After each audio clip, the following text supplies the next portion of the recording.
call the meeting to order and state that we respectfully acknowledge that we are meeting on the traditional and ancestral lands of the Coast Salish people. Excuse me. Thank you. Could I have a motion to adopt the agenda, please? Elizabeth, seconded by Joe. All in favor? Motion is carried. Minutes of the meeting from June 16th. Could I have a motion to receive these minutes, please? Ken, seconded by Rob. All in favor? There are no petitions and delegations. You have an action list this time. These are things that are in the process of being worked on. Are there any questions about that before we move on? Thank you for information. Candace? I don't have a question about the items there. I'd just like to make sure that we add the role of the board and the role of the superintendent. Yes, please. Yeah. Those two items as well. Thank you.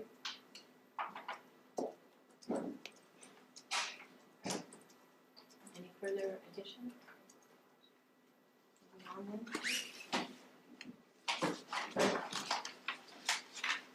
Under education, A, physical literacy.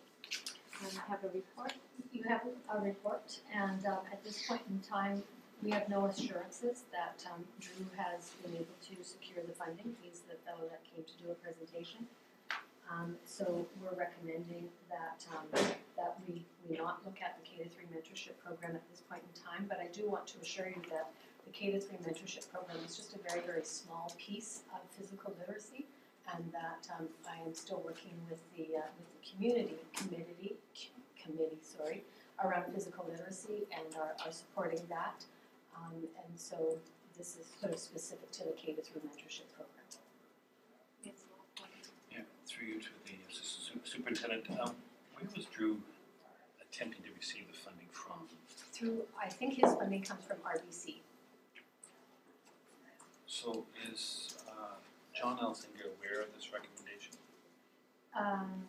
Yes, he's aware of it, but it became sort of a separate piece from the whole big picture of physical literacy. Yeah, I was saddened that we're in this position because of the funding issue, and I'm just wondering whether John's committee has had an opportunity to explore other funding opportunities to make this happen. Yeah, John's committee wouldn't be looking at that, so this was something specific that Drew was able to do. It's sort of a part of what he does in his work. It doesn't necessarily mean that the funding might not come in. It's just at this point in time it hasn't come in, so for right now we just sort of leave it until such time as we know if we have funding for it. Kathy? Through the chair to Cheryl. We have physical literacy mentorship programs going on in our schools already anyway, don't we?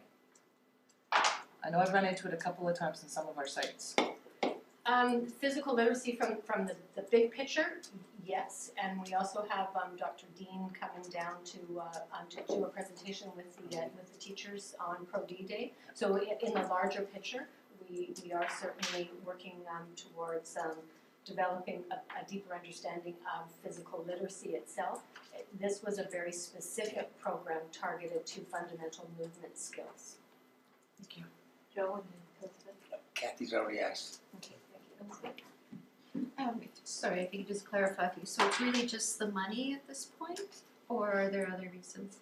Just the money. Okay. Yeah.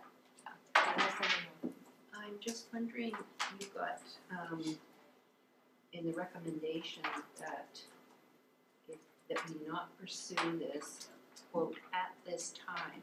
Are you meaning this school year, this month? I'm just trying to get some bookends around. I didn't take it any further than at this because I don't know when he's going to secure funding, and then I don't know what our financial situation is going to look like either. So it's kind of a combination of things. So if he comes up with the funding tomorrow, I don't know. We'd have to bring it back or just leave it for this point in time because it is going to cost more than what we originally thought. So we were thinking, what in Drew's proposal is he would put 15, we would then need to put in 15, but when we did a costing there, it was going to be at least 40,000 if not more to account for the TOC as well as the base time. So it would be more finance, we would put in more finances, more than. Robin, So I'd like to move a motion, but I want to remove at this time because at this time implies, well, what lives here is the motion.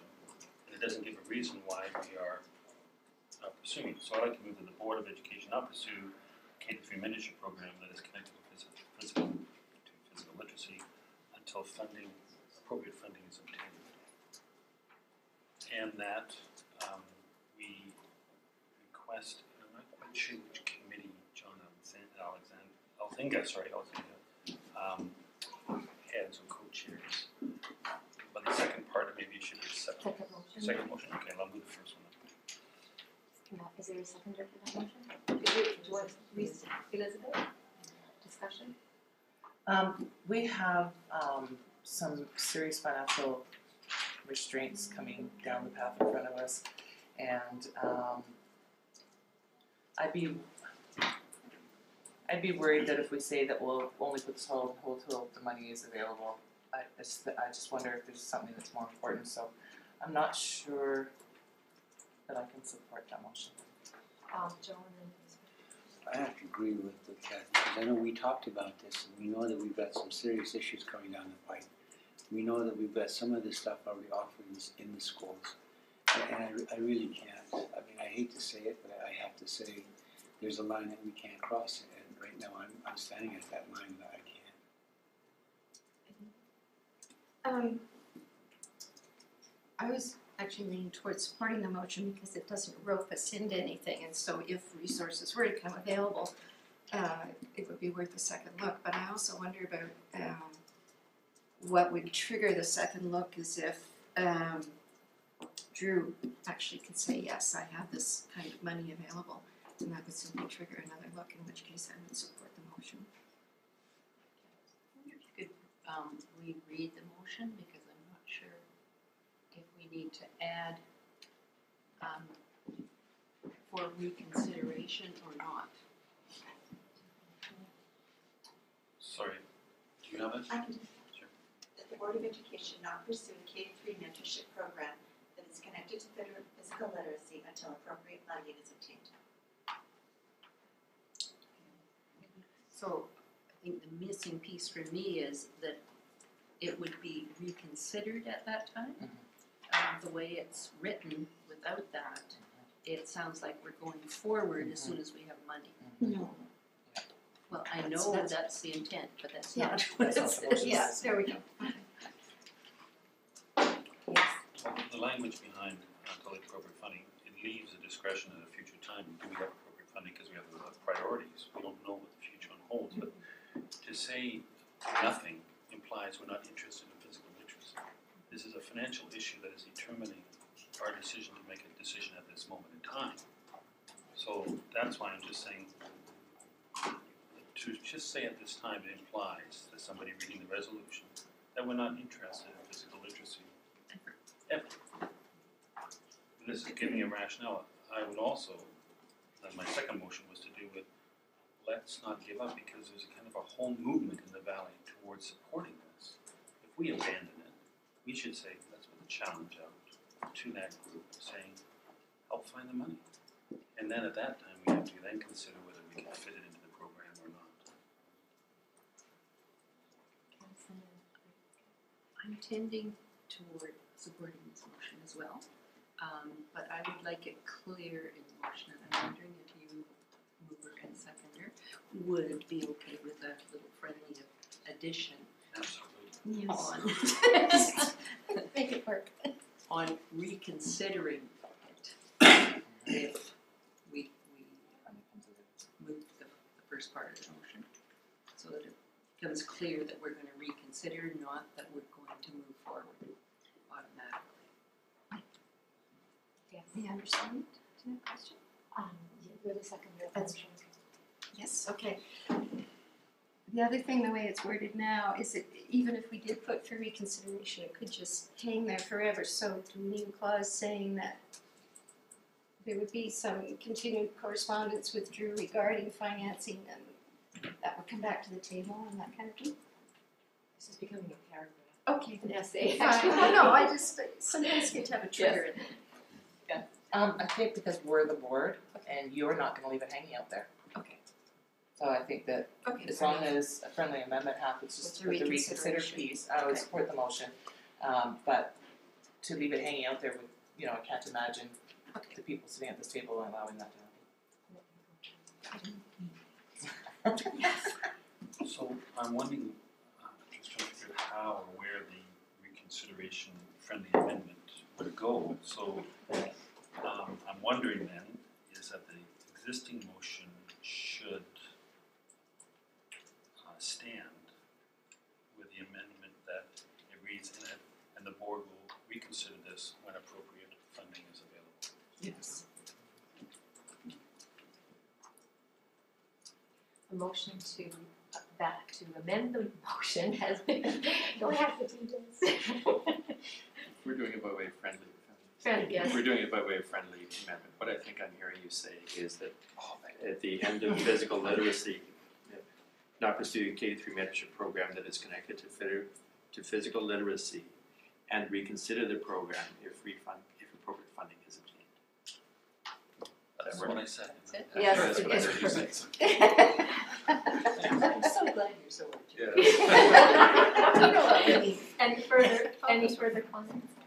All in favor of the motion as it was amended? Motion is carried. Intentions, I think, has a second motion. We have a second motion. Oh, and the Board of School Trustees, we recommend the Board of School Trustees that they write a letter to, and if somebody can help me with the name of the, not Drew, it's No, it's John Ellis. Oh, John, that's sorry. Yes, thank you. Squirrels, I'm hurting squirrels here. encouraging community funding for this initiative. Encouraging them to pursue community funding for this initiative. But I don't know the name of the community. We just call it the Physical Literacy Committee. Okay. CBRD Parks and Recreation. But we're a joint, the school district is a joint partnership on that committee. So, Can you read that motion before I ask someone to second it, please? Recommend that the board, write a letter to the Physical Literacy Committee, encourage them to pursue alternative funding. Mentorship program. Seconder, please. Candace? Any comment, any discussion? All in favor? Motion's carried unanimously. Any other comments or questions, members of the group, the learning transformation? Some of us attended the in-service OI trustee training the other day and had quite an hour and a half. It won't be an hour and a half. no, it won't be an hour and a half today.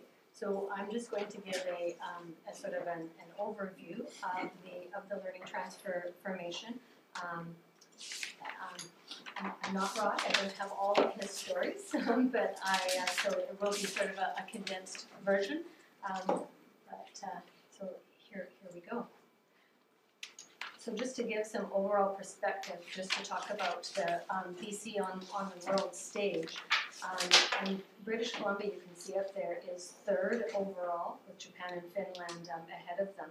And Canada, you'll notice, is sixth overall. British Columbia oversamples, as do many of the other provinces in BC, and so they're counted like a country with the same statistical accuracy. And so we are, as far as the OCD, this particular report goes, it's based on reading, writing, math, social studies, and sciences. And the two that are outperforming us are from single language societies, And then this is just starting to change in Finland, where they're speaking 1 or 2 languages. And as an example, Surrey is speaking upwards of 100 languages that are spoken there. So there's a vast difference in terms of what we're dealing with in the BC education system versus that of say, Japan or Finland. I'm going to just show a quick snippet here from Andreas, and he speaks to the OECD metrics and where they're going with this. Well, we need to increasingly reflect what is important rather than only what is easy to sort of assess, what's easy to measure. If you look at the evolution of labor demand, at least in the industrialized world, you can see that the steepest decline in the demand for skills is no longer on the manual labor side, but in what we call routine cognitive skills.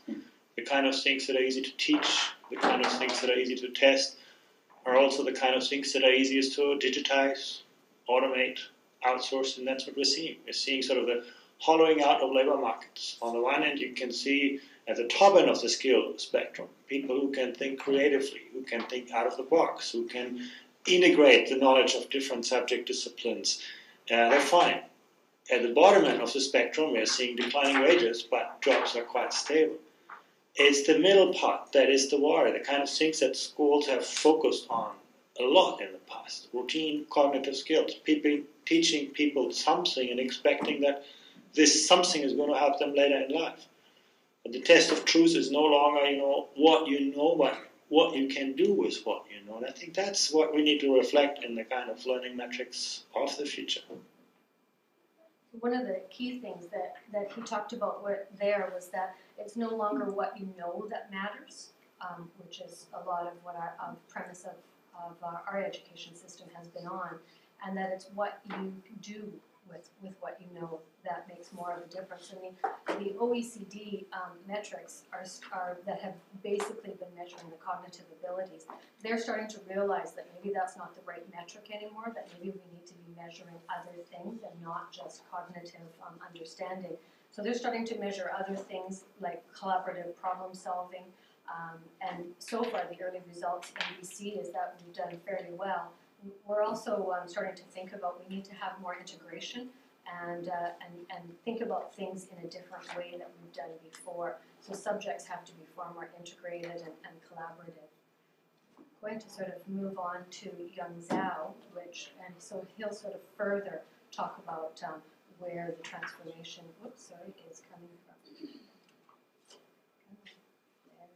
How can we prepare our children to have the talents, skills, potential, capacity that will not be replaced by machines and cannot be acquired at lower cost? When we talk about multiple intelligence, it does not mean you are talented in all of those areas. This is bad news for you guys. Okay, you cannot be great in every domain.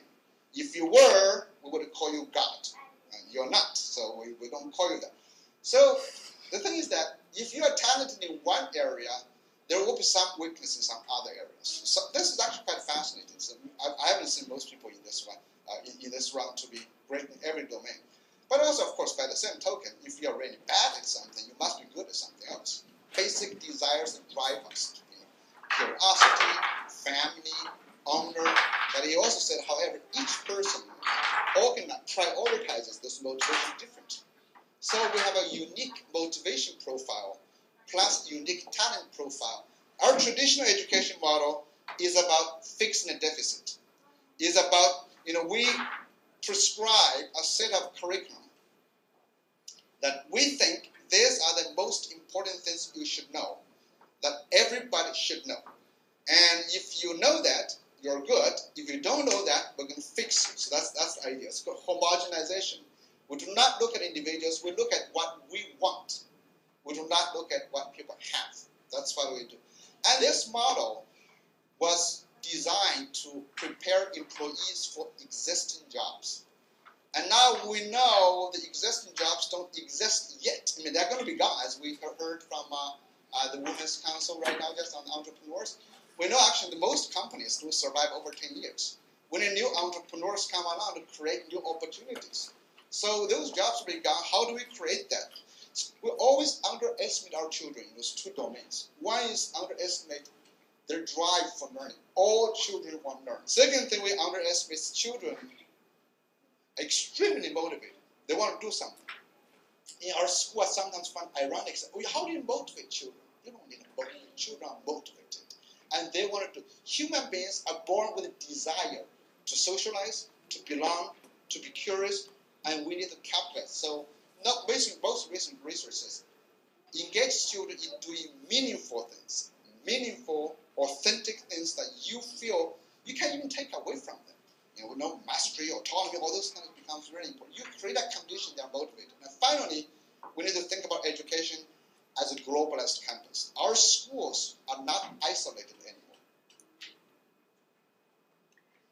So what he's talking about there, one of his main things is that, you know, when we think about education, one of the things that we think about is that it's sort of fixing deficits, and it's designed to support existing jobs. And he talks about the homogenization, where kids come in curious with all of this knowledge, and then we fit them into this stream. I think sometimes people nickname it a sausage maker. And the idea is that they all come out the other end the same, ready for these jobs. And we used to know what those jobs were, so that worked for us. It was a really good system. We don't know what the future is anymore, and it's changing too fast, and our kids need to know how to make up their own jobs. So the way we work with kids, the way we teach kids, needs to be different to accommodate that. One of the research studies tells us that most of us have had sort of one or two careers in our lifetime. For myself, one career. Kids nowadays are going to be having between 3 and 10 careers in their lifetime. So the world is going to look a whole lot different, and we need to be ready for that. So just carrying on, what we used to think was that school was about consuming knowledge. It was about knowing something and sort of, you know, that cognitive regurgitation. It was about teaching, and it was about having the answers and perhaps keeping kids in. And where we're moving to, and what we know about school now, is that it's about producing knowledge. It's about understanding and applying that, and it's not necessarily about teaching. It's about learning. It's not about having the answers, but more about asking questions. And about letting kids out doing that real meaningful stuff. The Educated Citizen was written in 1989. Just let me take a moment to read some of those things. I don't think anyone can argue that this isn't what we want for our kids. And when they started looking at the transformed curriculum, they looked at this and they went, well, we still want this. This is exactly what we're looking for. And so this is still very much a big piece of where the transformed curriculum is going. And the People's First Principles of Learning, this really needs to be front and center in terms of all of the work that we do as well. It's the not necessarily the first People's Principles of Learning, it's the principles of learning for everyone.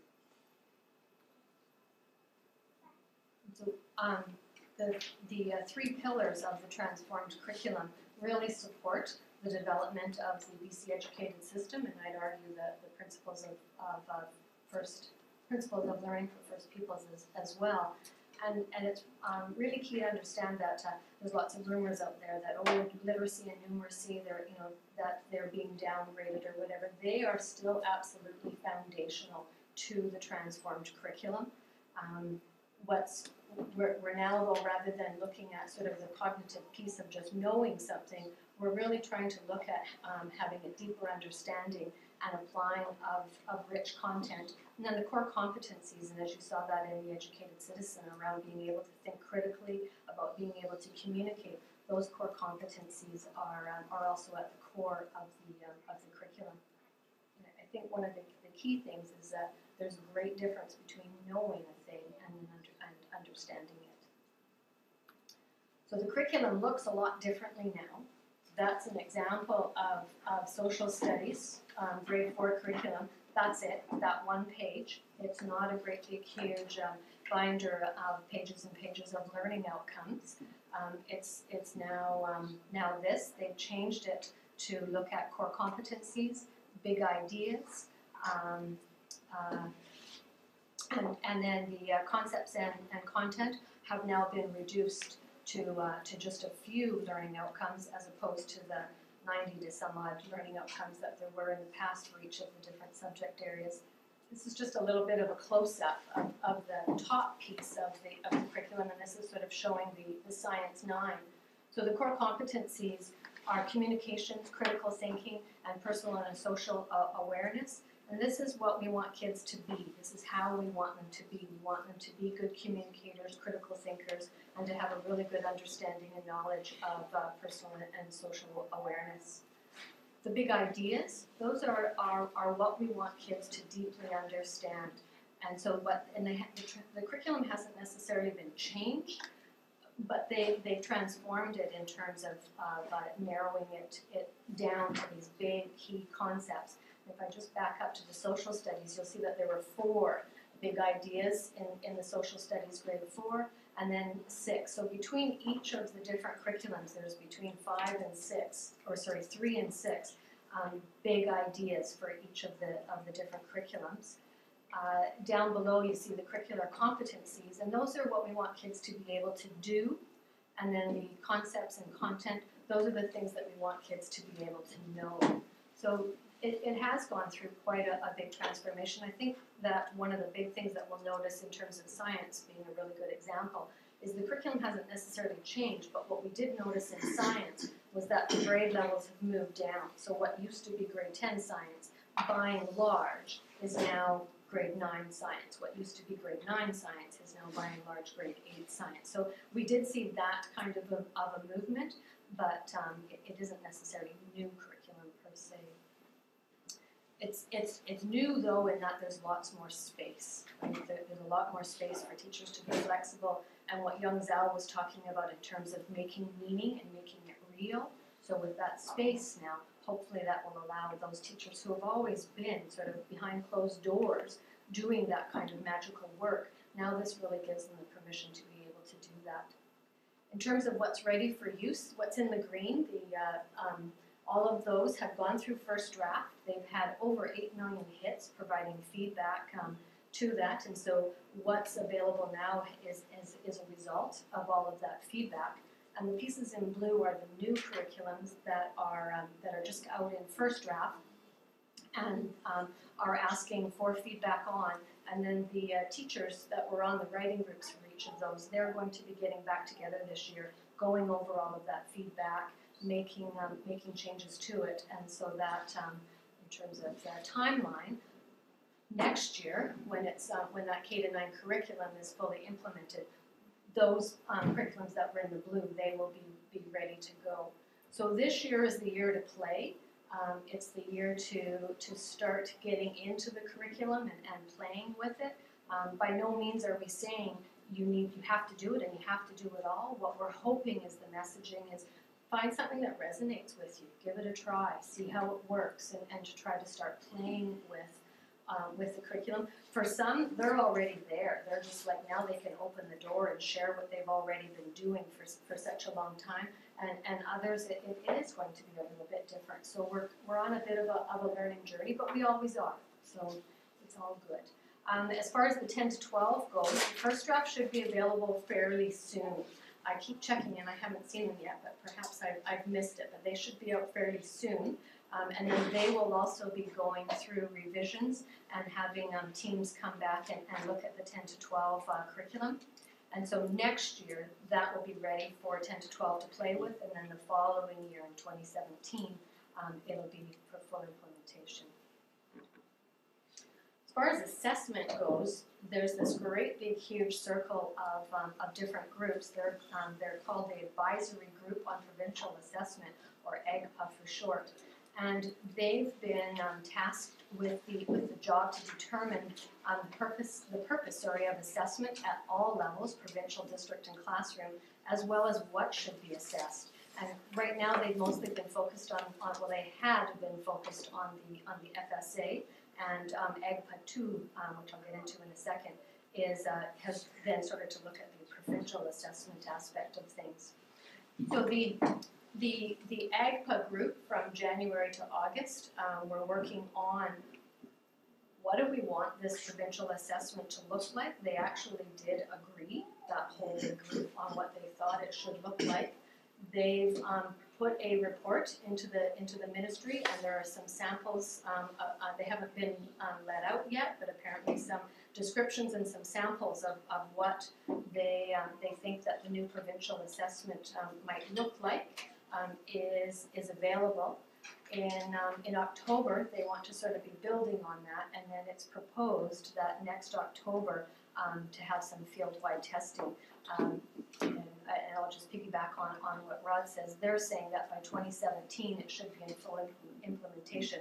We're kind of thinking that that's maybe rather quick, and that we're probably looking at 2018 before that's implemented. And right now they're calling it a new FSA because the group has decided it kind of maybe needs to look like grade 4, grade 6, or sorry, grade 4, grade 7 like it is now, but the actual assessment will be more user-friendly, and that when kids go in, it'll kind of self-level. So they are looking at ways to make it more child-friendly, much broader time frame, so it doesn't have to be done within a certain period of time. So there's been a considerable amount of work done. They're calling it the new FSA for right now, but it will come out with a different name. So. In terms of grades 10 to 12, AGPA 2 has also been looking at, okay, what do the provincial assessments need to look like? So by January of this year, they should have more information out on that. They've been doing some field testing, in it, especially around Science 10, because that seemed to be one of the biggest veins of the exam that that people disliked the most. I was trying to figure out how to say that in a nice way. Because the grade 10 exam, it should be a year where kids get to play with science, get to play with the process and whatnot. But unfortunately, because of the exam, which is just sort of a memorization, teachers don't have that ability. They have to basically teach to the exam. So it's been something, and so the ministry has certainly heard. The teachers that are working and the AGPA group that are working on this are certainly aware of it, hence the reason why that's the first exam that they're looking at to change and to make a difference with. And from what we're hearing, people are really liking what they're seeing, and that the science exam, the social studies exam teams are going, hey, we kind of like that model, maybe ours could look like that as well. And the English exam teams are also sort of saying the same thing. So we think they're going down the right track in terms of the assessment piece. And again, they're looking at a 2017-2018 implementation, which may be a year out. So as long with the assessment comes report cards.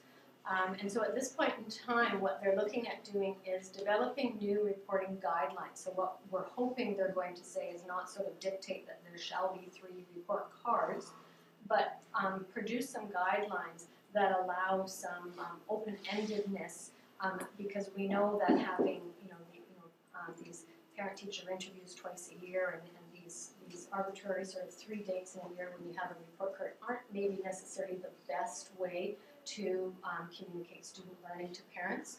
So they're in the process right now of developing new guidelines for that, and that the hope is that next year those will be implemented. But again, because they're developing the 10 to 12 reporting guidelines, we think that in 2017-2018 that they'll do the reporting guidelines order for both, or for K to 12, as opposed to doing them in 2 separate batches. So that's on the horizon as well. This is the overall timeline then for where we're at. The dark blue sort of shows currently where we're at and what we're using. The tealy, bluey, greeny color is sort of showing what's in development and where we're going. And then the black sort of, again, just sort of reiterates what they think the timeline is for full implementation. And lastly, or not quite lastly, one more slide after this one, is just the learning fractal. And this is something that we are going around when we're in schools, talking with principals and talking with teachers. These are the 3 big questions that we're really working on, and that's how's the learning? How do you know? And what are you doing about it? And so that's coming up a lot in our conversations as we're sort of looking at this transformation of learning. And lastly, this is our hope that just as young Zhao was saying, when kids come in really curious, we want to magnify that so that they leave even more curious, and that those amazing skills that they came in with, that those are magnified and that they're even greater than how they came in. So our hope is every learner leaving our schools is as curious as when they arrived. That's where we're heading. Thank you. Are there any questions? Well, it just seems like it's a huge change in a year. We've only got a year for teachers to examine, to play, to learn, to be ready for next September. Well, I guess my question is, through the chair, you know, where are we, and is that a possibility, and how do we support that? I'm going to use Rod's answers when he thinks how long will it take to implement this, and his answer is 15 or more years. I mean, even when you look at the curriculum that we're in right now, it's, you know, where everybody's at different stages, and I think the beauty of this is that we're going to take people from where they're at and move them forward. The curriculum is still the curriculum. As I said, it's not really different curriculum. It's about creating more space, more flexibility, and more opportunity. So teachers can continue to teach the way that they're still, you know, covering the curriculum. But the hope is that we, you know, as we start to look at core competencies, and many of our teachers are already doing this. And so as we start to think about how are we talking about critical thinking, how are we looking at critical thinking, how are we talking and looking at communication, how are we looking at all of the more we have those conversations, the more we're going to move forward. And it's just that implementation cycle that we're always going to be in. We're going to have those people that make the leap. We're going to have those people that kind of sit and look and kind of want to think about it a little bit. And you're going to have those ones that kind of sit at the back and kind of, I'm not quite ready yet. So I think we're always going to have that, and our job is to support everyone, just like kids, from where they're at and move them forward as they're ready and as best we can. Joe? A lot of the stuff that I've seen, I'm really impressed with because technology is changing. Attitudes of the kids are changing. And I really like the questions. How is everything going? What are you doing about it? I like that. And I start thinking how you were talking about communication, and I like the portion for the Indigenous portion, where we can take what we're doing and then make it better, so that you're actually doing something more worthwhile. It kind of to me, I felt like we were actually getting to an equal plateau, because I hear French this, French that, and we got the Indian guys over there learning this, that. I like the tone that it's going. I like the direction it's going. I do agree that it's going to take more than 1 year before anything's ready for implementation. But I'm highly impressed with it, because you know, I wish to God that this board could come with me where I went this past summer and seeing what those kids were doing. I know a child from here, from Canada, that goes to that school is going to drop at least 2 grades, because they're that far advanced. They're already doing what we're just not getting into. And I think it's actually worth an investigation to see how they're functioning, because I can't explain what I went through this summer, but I was really impressed, big time, to the point where I was like amazed. They even have fields now where if there's too many in one particular field, those courses offered by colleges are free, because there's just too many. And I think we're going in that same direction. The astronauts are coming. Any further comments? Thank you, Sean. Next item on the agenda is the district plan, and what we talked about in agenda practice that we would like to form an ad hoc committee to determine how we will look at the district plan. Doing a district plan, you might want to call it a sort of strategic plan or whatever, but, we have talked on numerous occasions that we need to get one. And one of the things we need to discuss is what's the process going to be, yes. Are you thinking of starting with what the old plan was as the starting place, or what are I don't think we have even No. got there. So what we were thinking is that we'd like to create a small working group that includes 2 trustees and 2 staff to build some recommendations for the larger board table to decide on. And so what we're wanting to is for the small group or the ad hoc committee would build a number of options on how we decide what our decision process is for the visioning, and then that group will then bring it back to the larger table.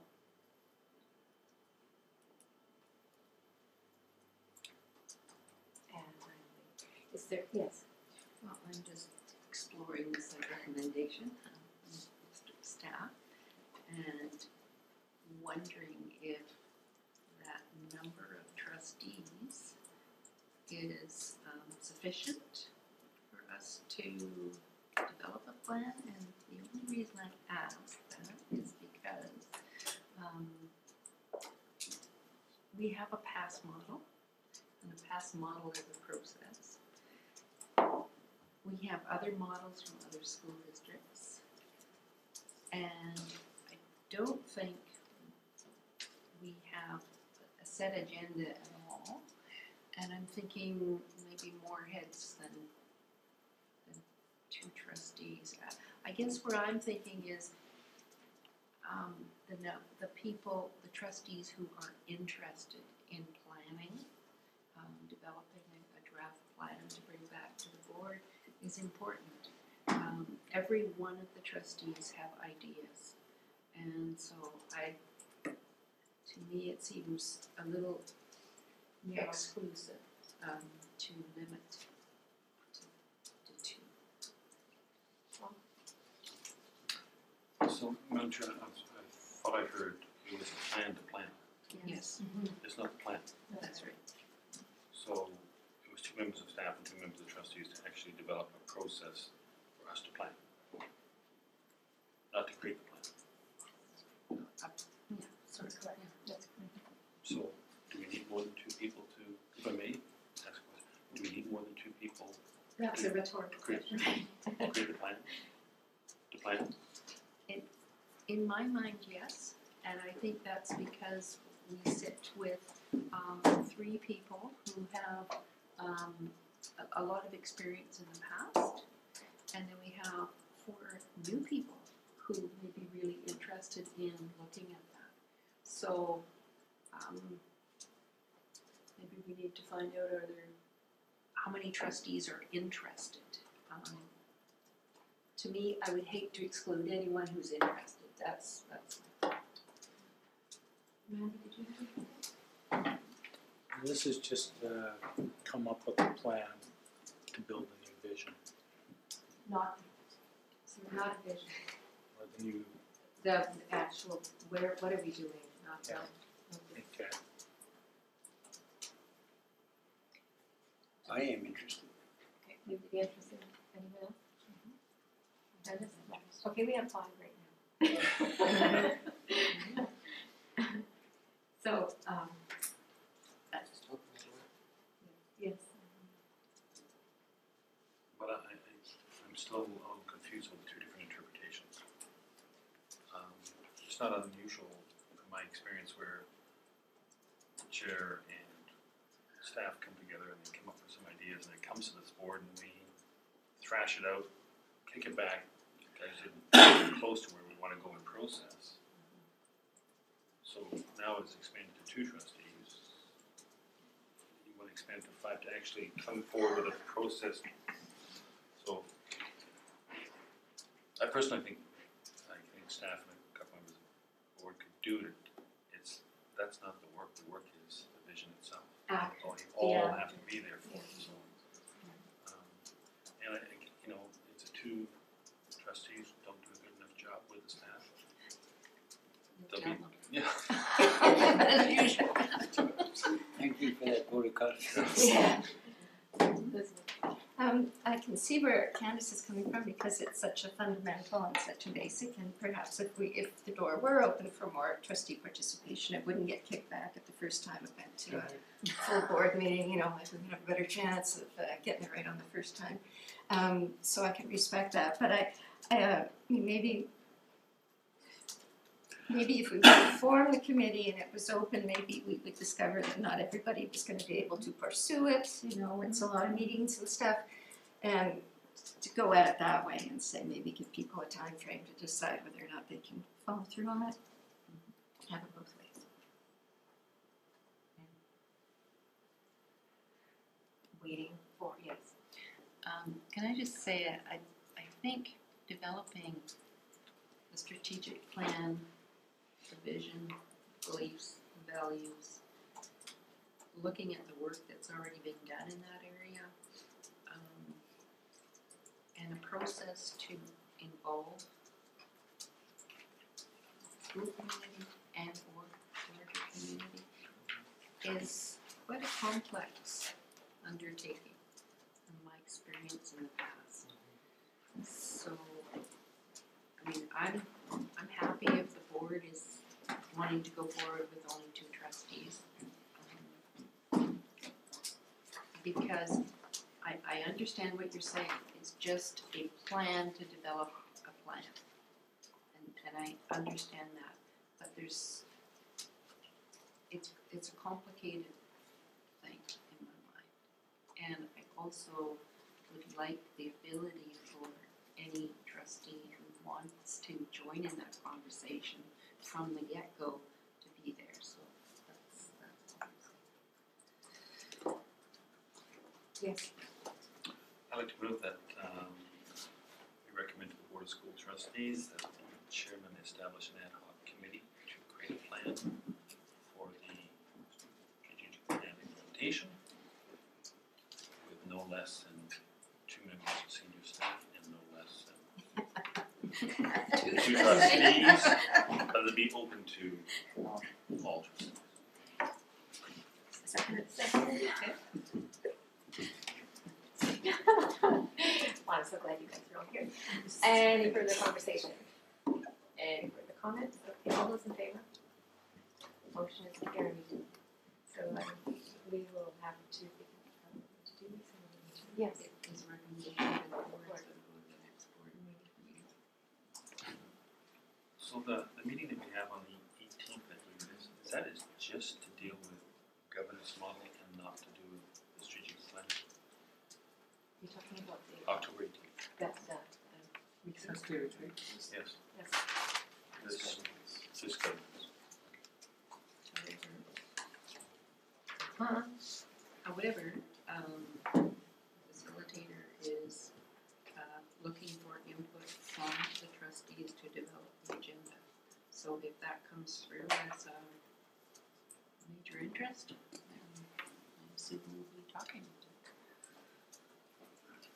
Since we're having this conversation, now this is trustees only, correct? So that we can find our base, because this is a trustee and service, correct? So it is trustees only, right? Trustees plus 2 district staff, superintendent and For the whole secretary day? treasurer. I thought it was just trustees. Thought we were gonna have a conversation. Yes, apparently we're having this conversation now. Sorry, it was brought up. Open the door, so I just assumed that we would have time, it's just before.